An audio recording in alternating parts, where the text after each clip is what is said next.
सूर्य ग्रहण के दौरान खाना ना खाएं। सूर्य ग्रहण समाप्त होने के बाद स्नान करें। सूर्य ग्रहण के दौरान बाहर ना जाएं। सूर्य ग्रहण से पहले ये करें, सूर्य ग्रहण के बाद ये ना करें।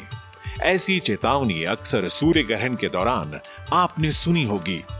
कई लोग इन नियमों का पालन करते हैं, तो कुछ ऐसे लोग होते हैं जो इन विचारों को उतना महत्व नहीं देते, क्योंकि इनमें कई ऐसी बातें होती हैं जो उन्हें बेतुकी लगती है, जिनका कोई आधार उन्हें नजर नहीं आता। लेकिन इन मान्यताओं के पीछे की सच्चाई क्या है? क्या ये मिथक है? ये विज्ञान के तथ्यों पर आधारित है? क्या है सच्चाई? आइए इस वीडियो में जानते हैं। आमतौर पर सूर्य ग्रहण के दौरान कुछ ऐसी सलाह दी जाती है जिससे आप अच्छे से वाकिफ होंगे। जैसे सूर्य ग्रहण से पहले और बाद में स्नान करें, ग्रहण से कम 2 घंटे पहले भोजन करें, सूर्य ग्रहण समाप्त होने के बाद ताजा भोजन खाएं, ग्रहण के दौरान सीधे सूर्य को देखने से बचें, ग्रहण के दौरान बाहर जाने से बचें, सूर्य ग्रहण के दौरान ध्यान करें। इन तथ्यों में कितनी सच्चाई है, चलिए जान लेते हैं। ग्रहण से पहले और बाद में स्नान करें। इस सलाह को वैज्ञानिक आंशिक रूप से सच मानते हैं। वैज्ञानिक दृष्टि से देखें तो ग्रहण के दौरान रोगाणुओं का प्रभाव बढ़ जाता है। सूर्य से निकलने वाले अल्ट्रावायलेंट किरणों से स्वास्थ्य पर विपरीत प्रभाव पड़ता है। इसलिए सूर्य ग्रहण के बाद स्वास्थ्य लाभ के लिए स्नान करना चाहिए। और जहां तक ग्रहण से पूर्व के स्नान की बात करें तो इसके पीछे मान्यता यह है कि यह साधना का समय भी होता है। ग्रहण के दौरान सूर्य देव के मंत्रों का जप, गुरु मंत्र का जप, नारायण कवच का जप और कई ग्रहों के मंत्रों का जप करना शुभ और प्रभावशाली होता है। इसलिए भगवान की पूजा के लिए तन मन साफ रखना चाहिए। गर्भवती महिलाओं को सूर्य ग्रहण के बाद ठंडे पानी में स्नान करने की सलाह दी जाती है। ऐसा उन्हें सूक्ष्म जीवों के किसी भी हानिकारक प्रभाव से बचाने के लिए कहा जाता है। ठंडा पानी मस्तिष्क को पेट से जोड़ने वाले तंत्र को उत्तेजित करने में मदद करता है, जो पाचन तंत्र के लिए जिम्मेदार है।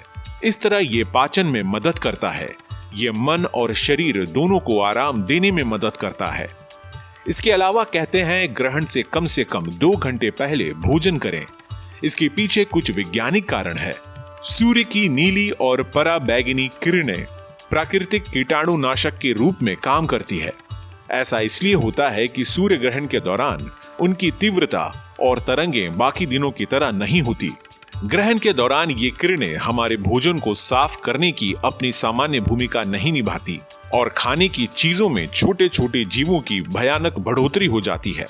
इसलिए सलाह दी जाती है कि सूर्य ग्रहण से कम 2 घंटे पहले खाना बंद कर देना चाहिए।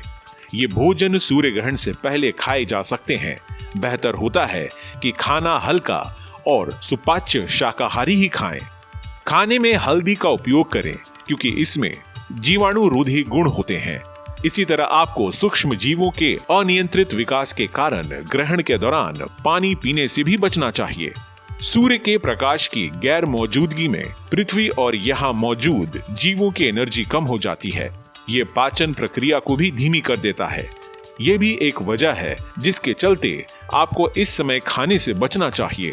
मान्यता है कि सूर्य ग्रहण समाप्त होने के बाद तैयार किया हुआ ताजा भोजन ही खाएं। ऐसा इसलिए कहा जाता है कि ग्रहण के दौरान सूर्य के विकिरण के हानिकारक प्रभाव बचे हुए भोजन में चले जाते हैं। इसलिए ग्रहण होने से पहले पुराने बचे हुए भोजन को रखना सही नहीं होता है। ग्रहण खत्म होने के बाद ताजा भोजन तैयार करना ही सही होता है। इसके अलावा कहते हैं कि ग्रहण के दौरान सीधे सूर्य को सीधे आंखों से देखने से बचना चाहिए। तो इसके पीछे तथ्य यह है कि ग्रहण के दौरान ऐसा करने से आंखों को नुकसान हो सकता है, क्योंकि इस समय सूर्य की किरणों की तीव्रता इतनी ज्यादा होती है जो आंखों की कोशिकाओं को नुकसान पहुंचा सकती है। रेटिना में जलन हो सकती है। इस खगोलीय घटना को ग्रहण प्रमाणित चश्मे से देखने की सलाह दी जाती है, जो नियमित धूप के चश्मे से 1000 गुना ज्यादा प्रभावशाली होता है। ऐसा भी कहा जाता है कि ग्रहण के दौरान बाहर जाने से बचना चाहिए, तो इसका कोई वैज्ञानिक आधार नहीं है। हालांकि गर्भवती महिलाओं के लिए घर के अंदर रहना, जप करना और अजन्मे बच्चे के अच्छे स्वास्थ्य के लिए ध्यान करना बेहतर होता है। ध्यान और जप से बच्चे के मानसिक स्वास्थ्य पर लाभकारी प्रभाव पड़ता है। घर से बाहर एहतियात बरतकर निकलने से कोई नुकसान नहीं होता। कहते हैं सूर्य ग्रहण के दौरान ध्यान करना उत्तम होता है, तो तथ्य यह है कि हर दिन ध्यान करना एक अच्छी आदत है। सूर्य ग्रहण के दौरान विशेष रूप से ध्यान करने की सलाह दी जाती है। इसका कारण यह है कि मन का संबंध चंद्रमा के साथ है और शरीर का पृथ्वी के साथ है। चूंकि सूर्य मन और शरीर दोनों से जुड़ा हुआ है, इसलिए जब सूर्य, चंद्रमा और पृथ्वी तीनों आकाशीय पिंड एक ही रेखा में होते हैं तो मन और शरीर भी एक साथ होते हैं। इसलिए सूर्य ग्रहण को ध्यान करने का एक उत्तम समय माना जाता है। इसके अलावा सूर्य ग्रहण के दौरान खाने की सलाह नहीं दी जाती, तो ऐसे में खाली पेट ध्यान के लिए अनुकूल होता है। ध्यान आपकी ऊर्जा स्तर को बढ़ाता है। जिस समय आपकी ऊर्जा का स्तर सूर्य के ग्रहण के कारण स्वाभाविक रूप से कम होता है, उस समय ध्यान महत्वपूर्ण है। इससे शरीर को शक्ति और ऊर्जा मिलती है। कहा जाता है कि सूर्य ग्रहण के दौरान प्रकृति अपना ख्याल रखती है। ऐसा कहा जाता है कि कई गाने वाले पक्षी गाना बंद कर देते हैं और कुछ फूल बंद हो जाते हैं। प्रकृति ने इन प्राणियों को खुद ही देखभाल करना सिखाया है, तो इंसानों के लिए भी ये जरूरी होता है कि वो खुद को सुरक्षित रखने के लिए जरूरी सावधानी बरतें। तो कैसी लगी आपको हमारी ये जानकारी, हमें कमेंट बॉक्स में जरूर बताएं। बाकी धर्म कर्म से जुड़ी तमाम जानकारियों के लिए सब्सक्राइब कीजिए हमारा डिजिटल चैनल और देखते रहिए न्यूज़ नेशन स्तुति।